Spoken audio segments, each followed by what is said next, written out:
All right. Hi, everyone. Thank you for being here today for the October NARUC Electric Vehicle State Working Group. We have a very robust session for us today. It'll be on PUC and state legislative coordination related to transportation electrification.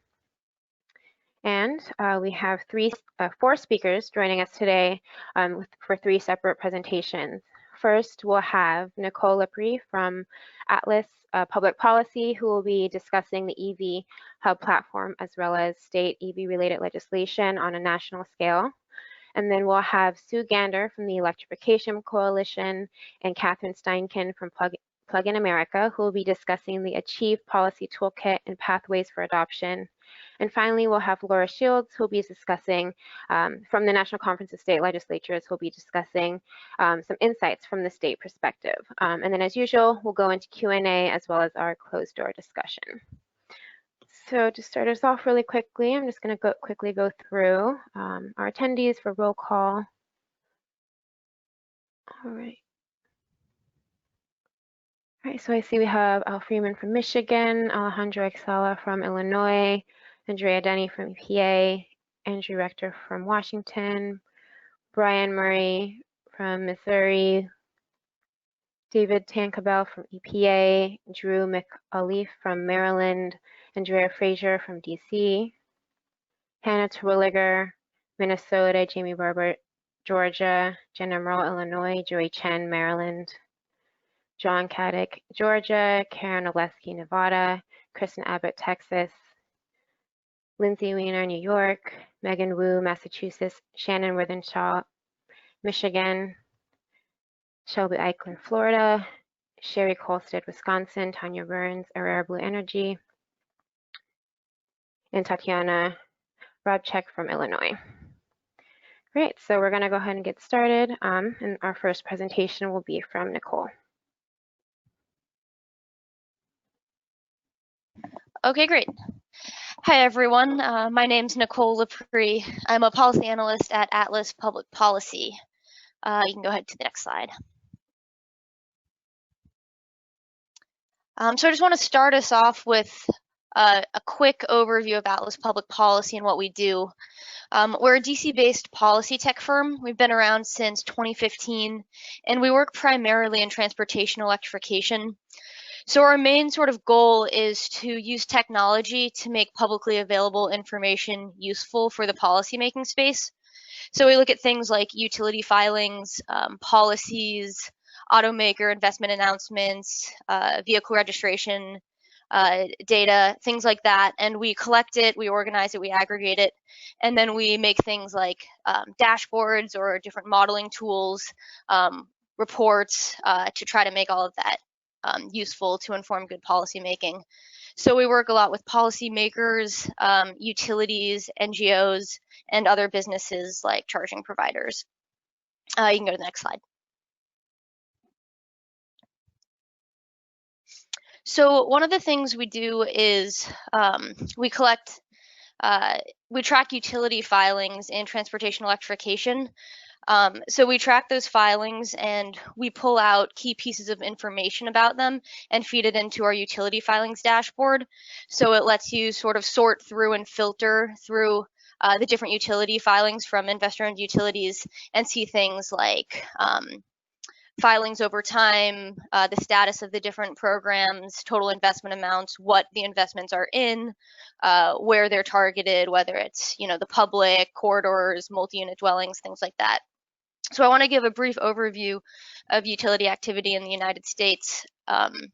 So utilities in 34 states have filed transportation electrification programs of some type. And of that, more than $2.6 billion has been approved, and that's across 27 states. And so this visual that I have here on the left is, it shows where that utility activity is occurring throughout the country. And the size of the circle corresponds to the investment size for the programs. And so you can see that New York and California are clear leaders in terms of investment amounts. And both of those states have good examples of strong utility-related legislation. So in California, there's SB 350, that was passed in 2016, and it actually requires utilities to file programs. In New York, there's the Climate Leadership and Community Protection Act that was passed in 2019. And what that one does is it establishes greenhouse gas reduction targets in the legislation. So while it doesn't specifically require utility action like SB 350 does, it offers strong support for utility action, and it's actually referenced in a recent $701 million approval for utility investment in 6 New York utilities. And then just give one more example, in Colorado, there's SB 77, passed in 2019, and like California's SB 350, it actually requires utilities to file programs. You can go to the next slide. So we also have a policies dashboard in the EV Hub. And so this dashboard tracks a wide range of types of policies, and it pulls mainly from the US DOE Alternative Fuels Data Center. So that we automatically pull in the policies, and then we go through ourselves and categorize them and sort them in different ways so that you can filter through different things in the dashboard. So what I've done here in this map is I've used our filters to narrow in on policies that are most relevant to utility-related legislation. And so we track at least 17 states that have policies requiring some sort of transportation electrification plan. The plans included in that, there's a pretty wide range of types of plans in terms of whether they require specific action by utilities or set specific deployment targets or things like that. Whereas some of the plans included in that are more general. They define a set of principles or a general vision. But we've included like all of those in the 17 states here. Because those plans they can be helpful in prompting utility activity by kind of coordinating the different players and kind of establishing a general direction at least. But you can also filter more specifically on legislation that actually specifically encourages or requires utility action. So we've tracked at least 9 states that have a policy like that. And then finally, I've also pulled into this visual here at least 12 states that we've tracked that have legislation that formally allows utilities to own and operate charging infrastructure. You can go to the next slide. And then finally, I wanted to go through just some more recent utility-related legislation activity. So in New Jersey this year, recently, the BPU's straw proposal for transportation electrification was approved. And so that requires utilities to file programs by February next year. It also does some other things like it sort of describes the utility role in transportation electrification investment and under what circumstances utilities could earn a return. And that straw proposal is supported by legislation in the state. Specifically, there's the Plug-in Vehicle Act, which is referenced in the straw proposal. And then the state also has a Global Warming Response Act, which is also referenced in the straw proposal. And in California recently, this year as well, AB 841 was passed. So that requires utilities to cover the cost of make-ready infrastructure on the utility side of the meter. So now instead of utilities, whereas they would normally, have to go through, submit a filing and get commission approval to make investments like that, this legislation requires them to cover those costs. And then in Florida, the Essential State Infrastructure Bill, SB 7018, was also passed this year, and that requires the Commission, the Department of Transportation, and the Energy Office to develop an EV charging deployment plan.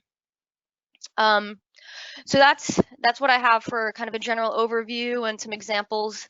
I think we have like a minute or two for clarifying questions at this point, or any questions about how we track anything. I'm happy to to answer any of those as best I can.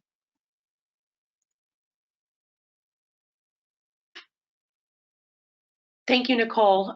This is Commissioner Bocanegra. I think we'll probably hang on to questions at the end. Okay. That's what we usually do, if you don't mind, but No great problem. presentation. Let's see, according to Jasmine, the next speaker is Sue Gander. Great, thanks. Actually, I'm gonna hand things off to Cathie Stenken from Plug in America, and then I'll wrap back up at the end there. Great. Yep, great. Can everybody hear me okay? Yep. Okay, great. My name is Cathie Stenken. I'm the policy director with Plug in America. And we might sound familiar to some of you because we are usually the ones who are hosting the ride and drives at NARUC, at CRUC, at NECPUC, at all of the various, at MARC, all of your various conferences and regional meetings. So great to be talking to you all today. And I've definitely missed this year doing the ride and drives for you. So hopefully we can get back to that next year because there's a lot of new makes and models of EVs out there that we want to show you and let you all test drive. But we've also recently released this Achieve Model Policies to Accelerate EV Adoption Toolkit. And so that's what we're here to talk to you today about. So let's go to the next slide. Great, so this was a collaborative effort between Plug in America, the Electrification Coalition, Sierra Club, and Forth. And let's go to the next slide. And I know we're limited in time today, but these are all the things that we're going to cover briefly. I'll do the first two, and then I'll pass it to Sue to talk about the key stakeholders, policy categories, and who is getting it right. Next slide. So for TE market growth, what are the latest and greatest updates? Next slide. So essentially, in thinking about this toolkit, we wanted to present to everybody a menu of policy options that are out there because it's not just the utilities that have a role to play and the commissioners and staff and you all, but there's legislators that need to be involved, local governments that need to be involved, transit agencies, et cetera, if we want to be successful in making the switch here to transportation electrification. So in thinking backwards, why are we even on this path to begin with? What's wrong with gas cars? So we started to include some of this within the toolkit too about, where we're going this direction. And so we just wanted to share briefly here about, this is probably very familiar to you all, but if not, battery prices are falling. And so that's why we're on this pathway towards transportation electrification and seeing adoption rates uptick because we are nearing this inflection point where we're going to be seeing the price of the batteries drop down to less than $100 per kilowatt hour. And most forecasts that are out there say that when we get to that and below that, that's really the tipping point between greater adoption of EVs and less with the gas cars. So let's go to the next slide.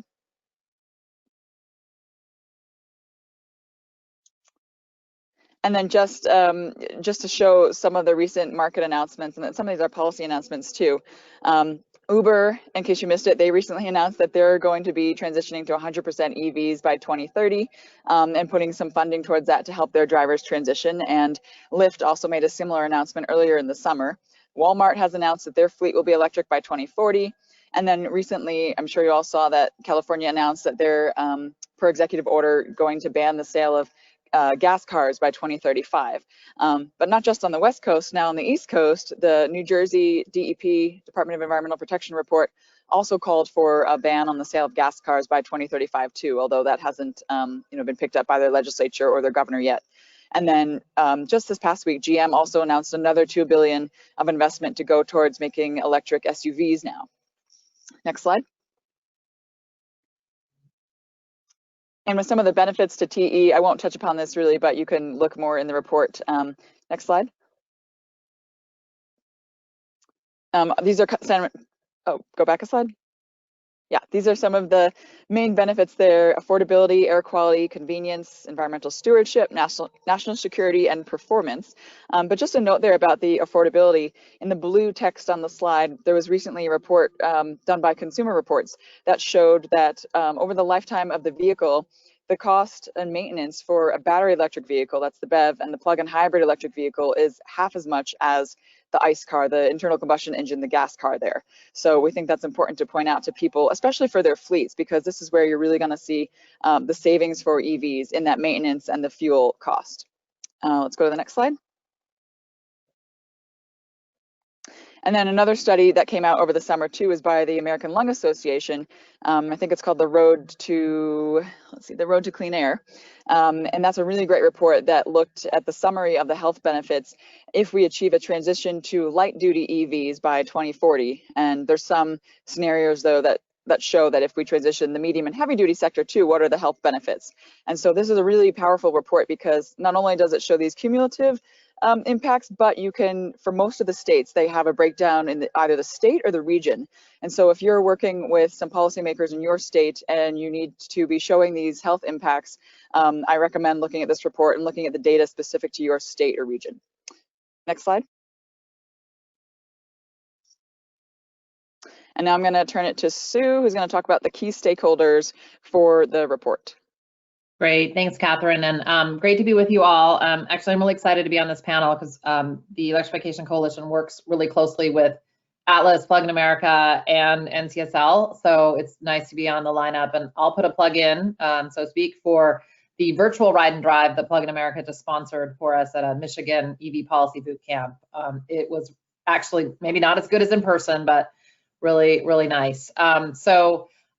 We are a national nonprofit that works on full-scale adoption of EVs at the federal, state, and local level. And so we were excited to join up with the team that was working on Achieve because it really filled a niche in terms of thinking about state policy options. And we have a state policy accelerator that works directly with Michigan, Pennsylvania, Nevada, North Carolina, and Virginia as priority states. We also have work starting up in Illinois and more broadly in the Midwest. Looks like we had Wisconsin and Minnesota on the line, and then we had some longstanding work I'll just mention that's ongoing in New York, but work across the country at the state and local level. Key stakeholder, Katherine mentioned this, next slide.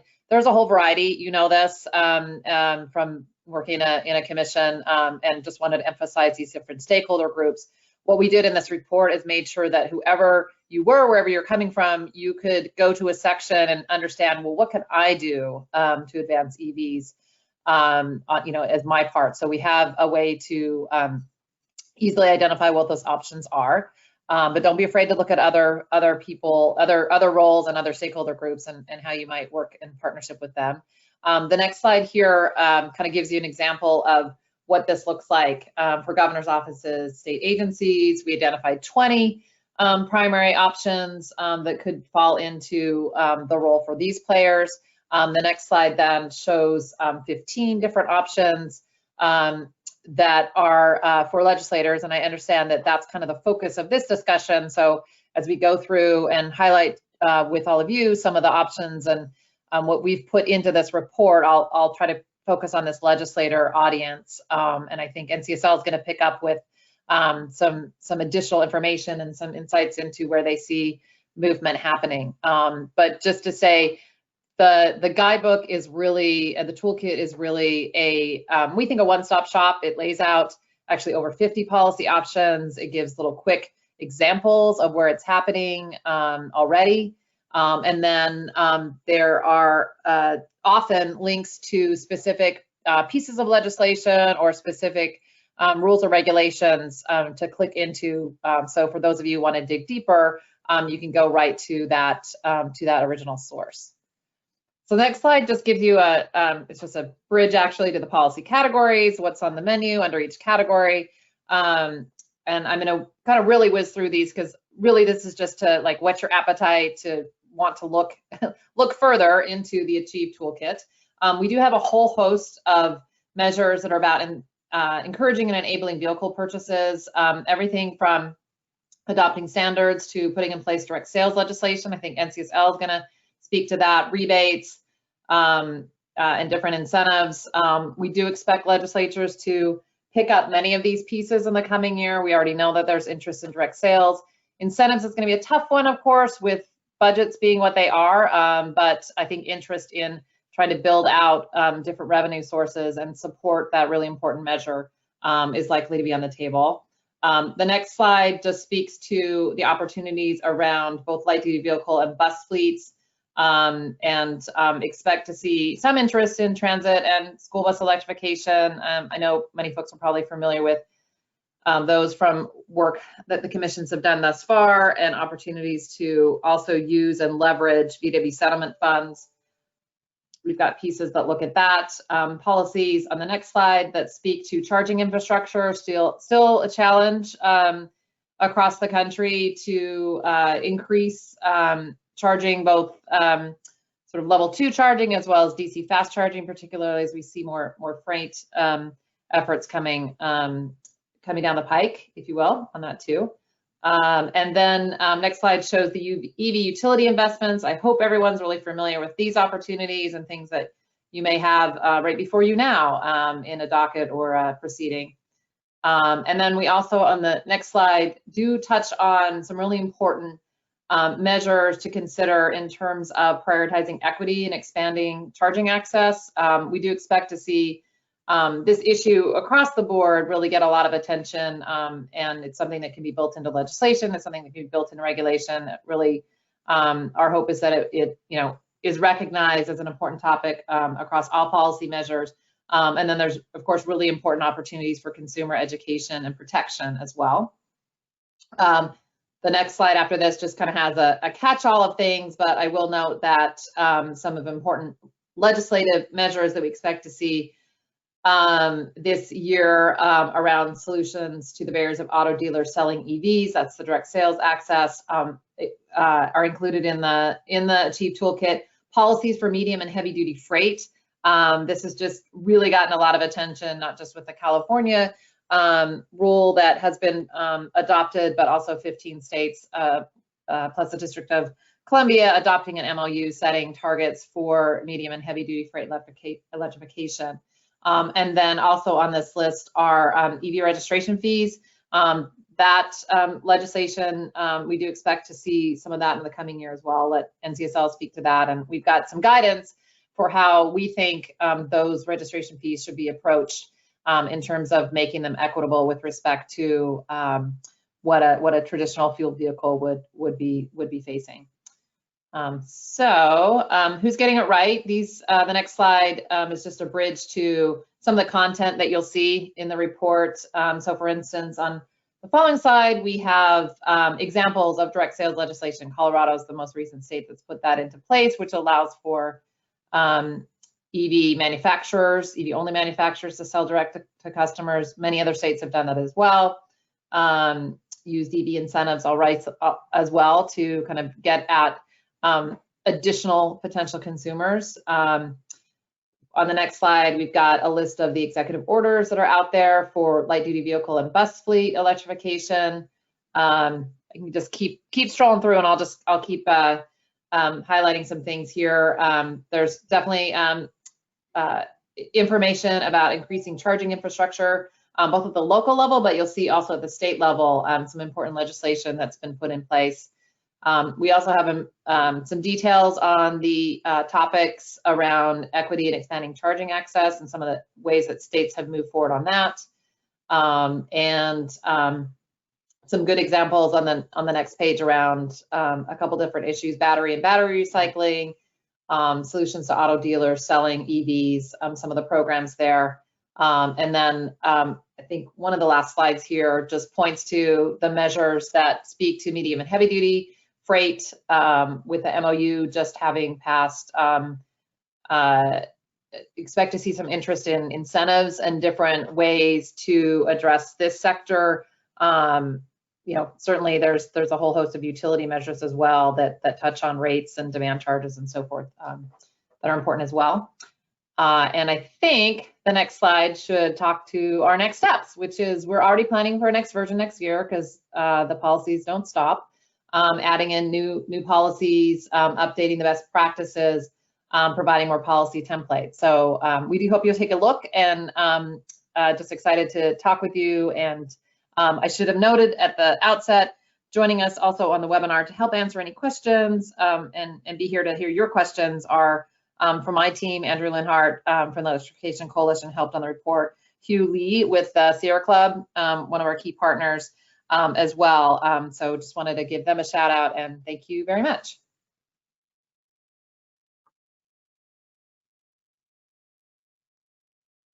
Oh, and that is the last slide right there, our contact. Thank you. Thank you, Sue, so much for that presentation. Very, very helpful. So next up we have Cathie Stenken with Plug in America. Actually, I was helping Sue to present, but I think we're switching now to Laura with NCSL. My apologies, sorry about that. Great. Well, thank you so much. My name is Laura Shields. I'm a policy associate with the National Conference of State Legislatures in our energy program, and really appreciate the opportunity to talk to you all today about the state legislative role in electrifying the transportation sector. Next slide. So for those of you who aren't as familiar with NCSL's work, we're a bipartisan organization serving legislators and legislative staff in the nation's states, commonwealths, and territories. We research and provide information. We provide technical assistance and training, as well as opportunities for policymakers to exchange ideas. We also lobby for states' interests at the federal level. Next slide. So in framing our discussion today, I wanted to briefly highlight at a very high level the role of state legislatures, and particularly relevant for this discussion is the role of developing policy study committees. So when the legislature seeks the expertise and knowledge of utility commissions and other state agencies. There's also the role of providing incentives, funding, or financing, and the role of mandating or restricting actions. These are also at play in terms of supporting a state's effort to electrify the transportation sector. Next slide. I also wanted to share some of the policy topics that the energy program at NCSL is actively tracking. Relevant for our discussion today is our tracking of alternative fuels and vehicles legislation. We tracked nearly 430 transportation-related bills in 2020, and roughly 10% of those bills passed. While not all of these bills are related to transportation electrification, the majority are. Next slide. So in diving in a little bit deeper to transportation electrification efforts, I wanted to highlight the questions that we're getting from state lawmakers in this space. So the concept of electric vehicle fees was raised earlier on in our discussion today, and so wanted to frame that a little bit further. So in terms of questions we're getting questions about which states have fees in place, and then what are those fee amounts. We're also getting questions about where the revenue goes. So some states channel that revenue to a general transportation fund. Other states have carve-outs for some of that funding or revenue going to electric vehicle infrastructure. And so just highlighting those differences between states. We also get a lot of questions on the direct sales model. So which states have laws in place that directly allow for or prohibit direct sales, and then what are the parameters around that? Are only certain manufacturers allowed to engage in direct sales? Do they have to be EV only manufacturers? Are there laws in place that allow for new market participants? Things like that. We also get a lot of questions about general incentives. So vehicle-based incentives for electric vehicles have been around for a while. Lawmakers are interested in learning about how effective those incentives have been at actually increasing EV adoption. We also get more targeted questions about examples of incentives to support school bus, electric school bus use, as well as charging infrastructure deployment, and then electrifying fleets, both public fleets and private fleets. We also get questions on EV infrastructure. So how are EVSC operators and infrastructure regulated, and by who? We saw a lot of activity among states in terms of exempting EVSC operators from regulation as public utilities. So state lawmakers are interested in learning about, are there any efforts to place requirements on those operators in terms of consumer protection, clearly posting pricing, things like that. We also get questions about some legislative models for broadly supporting EV infrastructure. So those are just a few examples of the types of questions we're getting from lawmakers. Next slide.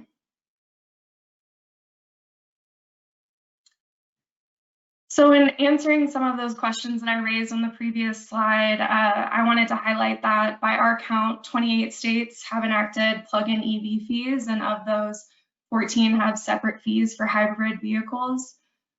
Additionally, 18 states have laws that expressly allow for EV manufacturers to engage in direct sales with some parameters around that or restrictions. At least 23 states and DC have statutory incentives related to EVs or EV infrastructure. And at least 19 states and DC have laws that exempt EV service providers from regulation as a public utility. So I've highlighted some recent examples related to those subject areas, and we've touched on them in earlier presentations, but wanted to dive a little bit deeper. So regarding the direct sales issue, out of Colorado, you have SB 167, which allows a manufacturer to own, operate, or control a motor vehicle dealer if the manufacturer makes exclusively electric vehicles and has no franchise dealers of the same line make. Previously, the law in Colorado had prohibited, with certain exceptions, a motor vehicle manufacturer from owning, operating, controlling a dealership or used dealership in the state. So this change will really open up the market to new participants. Also, out of New Jersey, Senate Bill 2252, which was alluded to earlier on as well, authorized the Board of Public Utilities to develop incentive programs aimed at increasing the purchase of EVs and at-home charging equipment. Also relevant to our discussion today, the bill exempted EVSE owners and operators from regulation as a public utility and required the Department of Environmental Protection to report to the governor and legislature on various EV policy topics. You also have House Bill 396 out of Utah, which expressly excludes EV charging stations from the definition of public utility and provided statutory definitions for EV charging equipment and service providers. The bill also mandates that the State Public Service Commission authorize a utility EV charging infrastructure program and allows for utilities to recover investments in said program up to $50 million. We can move to the next slide.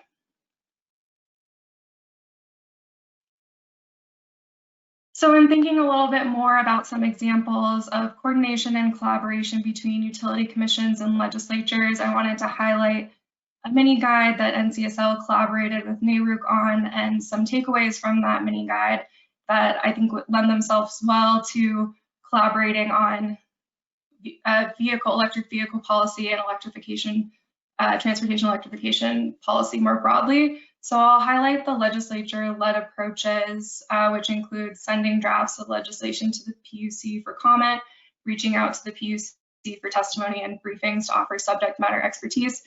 And then an area that I'll be diving into a little bit more in some examples would be asking the PUC to develop a study on a specific policy topic. Next slide.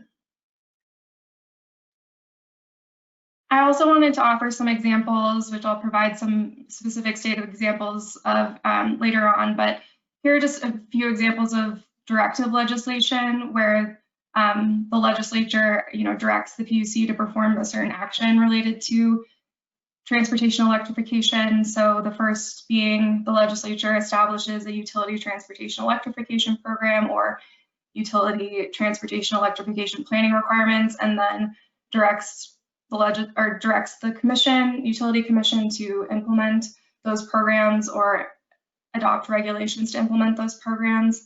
The second kind of example would be directing utility commissions to evaluate market barriers and policy options for enhancing utility participation in transportation electrification or offering their subject matter expertise more broadly. We can move to the next slide. So I wanted to highlight a case study out of Nevada, kind of just showing how the PUC there can initiate a dialogue and kind of open an investigatory docket and kind of get the ball rolling on policy change in the transportation electrification space. So in 2016, the Nevada PUC did just that. They opened an investigatory docket on various EV charging policy matters, including regulating power for EV charging and statewide deployment of EV infrastructure, among other policy areas. In 2017, the legislature enacted Senate Bill 145, which was a broad grid modernization bill that in part establish new requirements for a utility EV infrastructure demonstration program. In relevant part, that bill also requires the State Commission to adopt regulations concerning the program and authorizes each utility to recover the cost of carrying out the program. And then you see in 2018, the PUC issued regulations authorizing Nevada Energy to establish a $15 million EV fund. So this is just kind of showing how, again, how PUC can get the ball rolling, and that can be picked up by the state legislature and lead to some substantial policy change in a short period of time. Next slide, please. I also wanted to highlight how legislatures have sought commission analysis and expertise on transportation electrification issues. The bill out of Florida, Senate Bill 7018, has already been highlighted, but kind of digging in a little bit deeper to that bill, just because it's an example of recent action, I wanted to highlight that the bill in part requires the state's Public Service Commission to help develop a plan for building out EV charging infrastructure along the state's highway system. Specifically, the bill establishes that the PSC's primary responsibilities in formulating the plan are to project the increase in use of EVs over the next 20 years in order to ensure adequate and reliable charging stations to support this growth. The bill also tasks the PSC with evaluating charging technology options, identifying opportunities for public and private partnerships to build out EV infrastructure, and identifying the regulatory structure for delivering electricity to charging stations. There's also two examples up on the slide out of Washington and Oregon that show how a legislature can enact laws that solicit utility commission expertise on transportation electrification through reporting and analysis in order to inform policymaking decisions in that space. Next slide, please. So I'll wrap up my presentation today by focusing on a case study out of Vermont and kind of showing how the legislature can facilitate coordination and collaboration with a utility commission. So in 2018, the legislature enacted House Bill 917, which directed the PUC to evaluate issues related to EV charging deployment and submit an analysis of those issues to the legislature in 2019. So I wanted to highlight that this report, in addition to providing really helpful analysis on a range of EV policy matters, it also identified areas for legislative action for to inform the legislature's next steps in terms of carrying out effective policy in this area. So that report recommended ensuring public charging stations are fully accessible, and also recommended that the legislature appropriate funds that support EV adoption and EV charging. Next slide, please. So in following up, the legislature, that same year that the report was delivered, directed the PUC to submit a supplemental report to the legislature on EV tariff matters. And that report also had specific recommendations for legislative action, including that a per kilowatt hour fee on EVs would need to be established through legislation. Additionally, that legislative action would need to be carried out to require sub-metering at charging stations and ensure customer payment of fees. So again, this is just to show how legislation can be used to foster collaboration and sharing of commissioners and experts' specialized knowledge in this area over a short period of time. Next slide. So I'll leave you with just some of our additional resources. I wanted to highlight that our database, our legislative database, is really useful. It's publicly accessible, and you can find the transportation bills that we're tracking there. I also wanted to highlight that we will be releasing a series of EV-related resources very soon, and we'll make sure that you all have access to those once they're ready. And I'll leave you there. Thank you so much for this opportunity to speak to you today, and I look forward to answering your questions. Thanks so much, Laura. Let me see here. Do we have anybody else scheduled to speak? I apologize, Jasmine. I might have mixed up my notes here, who was going in what order. No, that's actually everyone. Yeah, so we're a little ahead of schedule, but that's perfectly fine. But we can go ahead and move to questions. Great. Yeah, so like Jasmine said, we will open it up to questions. You can drop your questions in the chat box. We do have a couple of here questions that were submitted earlier. So we'll ask those first. And like I said, feel free to jump in and ask whatever you need. So the first question is for Nicole. Oops, hold on here. It's jumped down. The question is, it would be interesting in high activity states to do some kind of breakdown with population, et cetera. See if some states have higher actions than New York City or California on a per capita basis. Hey, this is Nicole. Yeah, I think that is a really interesting idea. And we actually do have some of our dashboards are overlaid with demographics information. I don't think our utilities one is, but that's definitely a possibility and a good idea. Maybe we'll do that. Am I right, Nicole, that the Atlas Hub is it free for government employees? Is that correct? I believe that is correct. Yes. I can double check on that though, but I'm pretty sure that that's correct. It's free for a few sectors, and I believe that's one. Okay, yeah, just in case whoever's on the might want to take a look at some point. The next question for Nicole is, in California, does the requirement for the utilities to cover cost mean that the shareholders are covering it, or is it through ratepayers? I believe it is through ratepayers. It basically allows, like, instead of the utilities having to file individual programs to do make ready on the utility side investment program, this legislation just they don't have to do that, and they have to cover the costs. Now, it does also, it's for typical sites, so I don't know exactly what goes into that, but it does say that. And also, just something else to point out about it, the law has a 35% carve out for disadvantaged communities. So there's different sort of like conditions that do have to be met, and the commission can also modify proposals, but it is for recovery from ratepayers.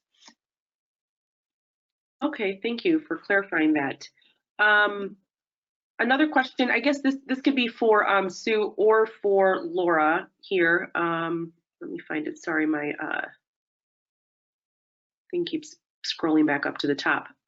So the question is, the work across the United States is pretty impressive based on everything we've heard today, but what do any of you ladies think might be missing from all of these legislative efforts? Is there something that you guys are seeing that continues to be an obstacle, if you will, to whether it be adoption or deployment?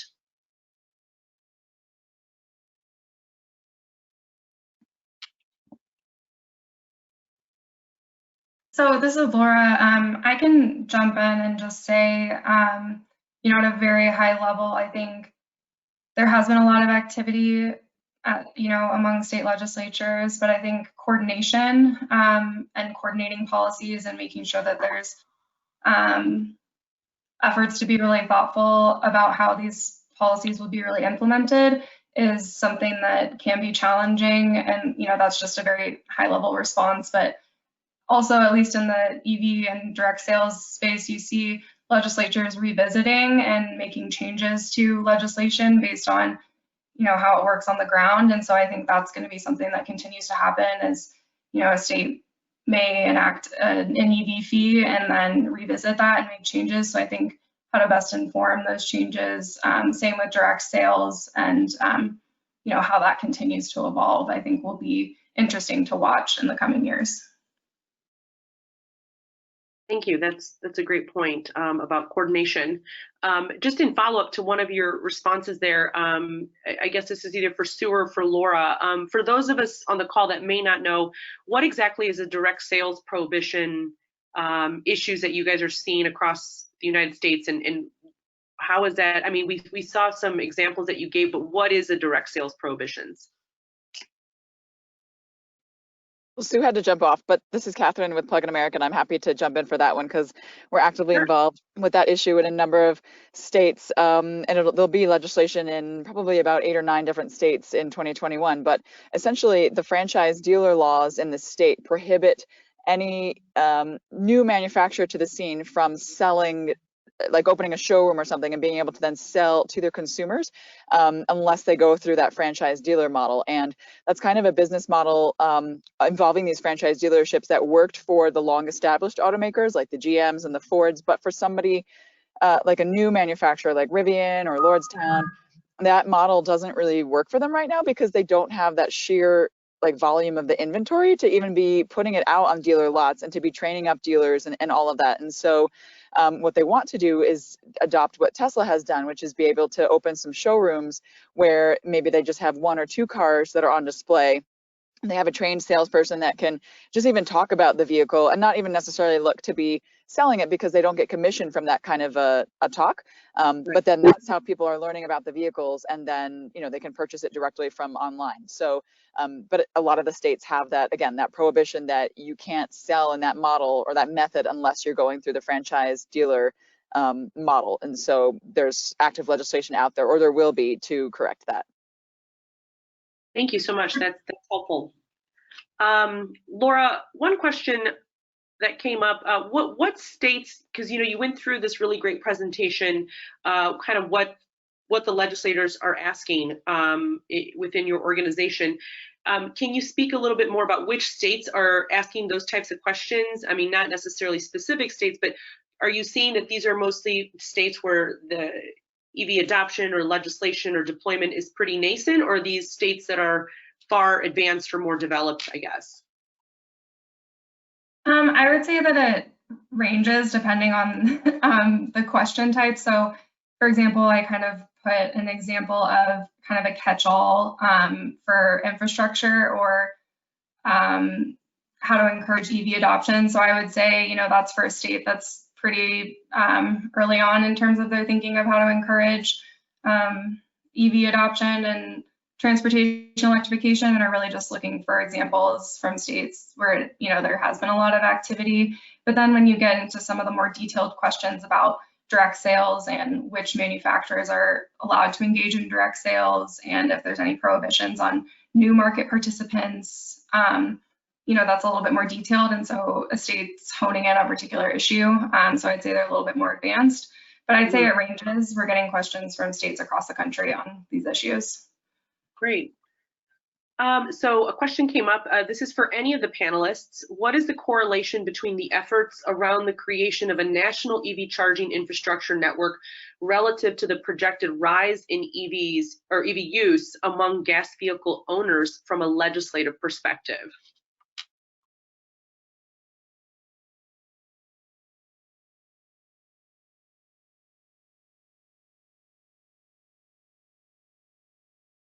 So this is Laura, and I don't know that I have a great answer to this question in terms of national coordination. I do know that states are trying, some states are trying to think regionally about partnerships and not just at a state and local level, but a national charging network.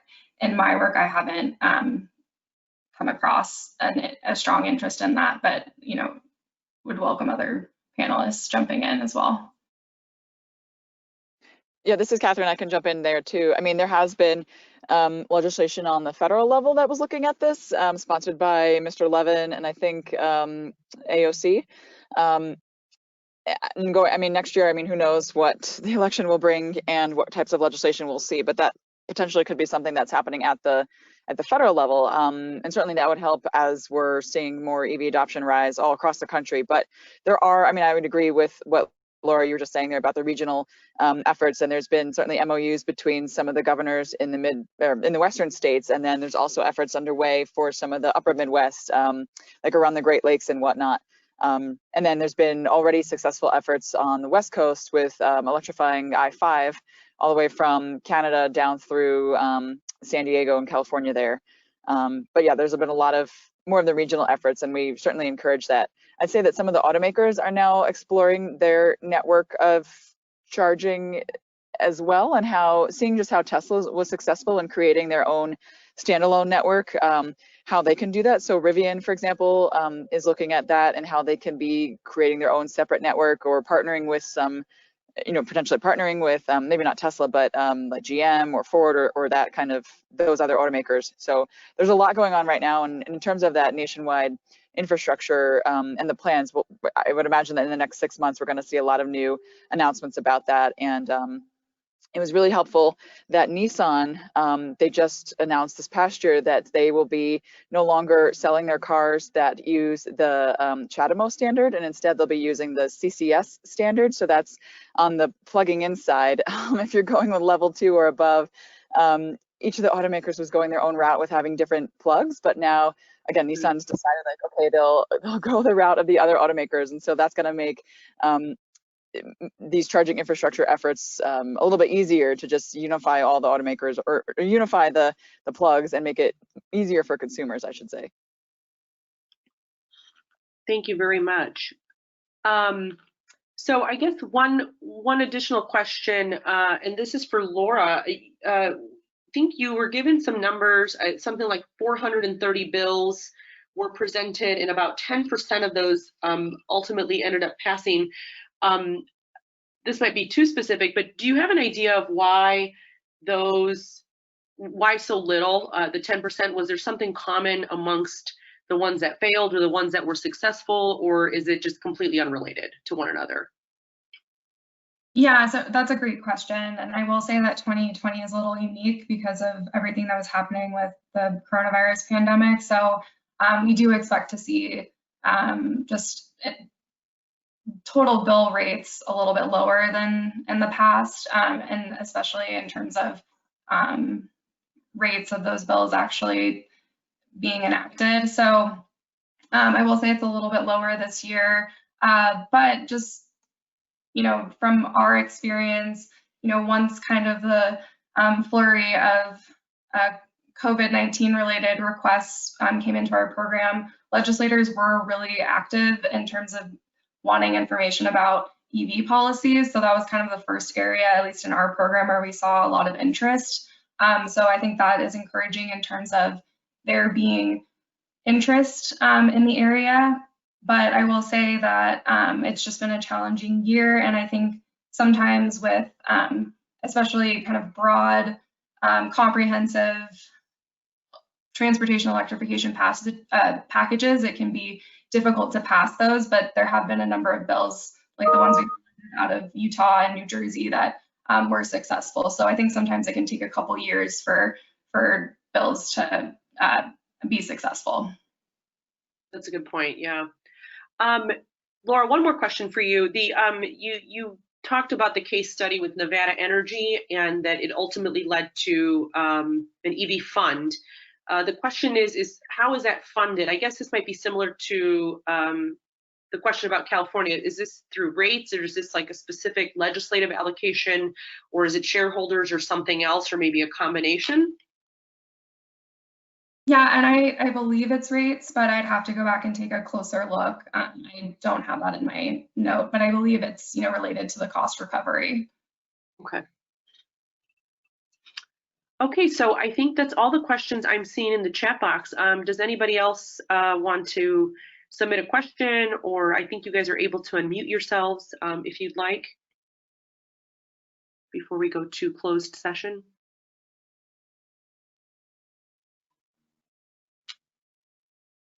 All right, well, I think that's it. I will turn it back over to Jasmine or Danielle to close us out and conclude this portion before we moved into closed session. Thank you so much. Commissioner Bocanegra, we do have one live question. Joey Chen from Maryland. I've just unmuted you so that you can ask your question verbally. Yes, thank you, Danielle. Sorry about that. I'm still not quite used to the GoToWebinar format. The question, I guess, is for Laura, but anybody can answer. Of all the legislative proposals that have been floated out there, either requiring, directing the utility activity or encouraging utility activity in the EV infrastructure space, you know, I'm just curious how many of those are really sort of aiming at looking at this on a pilot basis as opposed to full-blown, you know, implementation.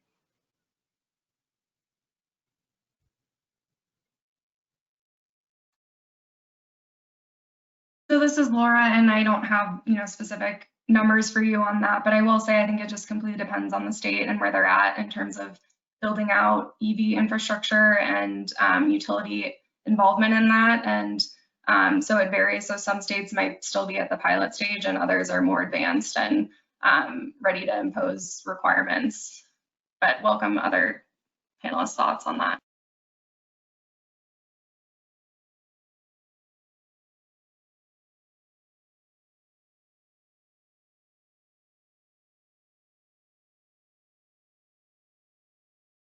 Okay, well, thank you, Joey. Great question. All right, well, I think that concludes this portion. Danielle or Jasmine?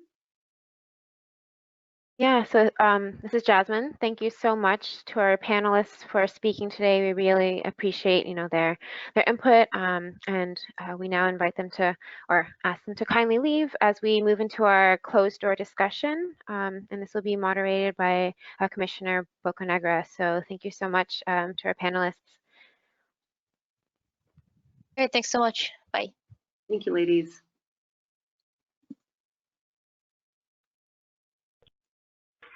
Great.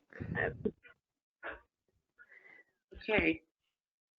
So you guys probably got the email from Jasmine a few days ago, or maybe last week. There's a couple of, you know, discussion prompt questions. So feel free to jump in and share anything you guys might be able to share, either about your state or things that you've seen elsewhere.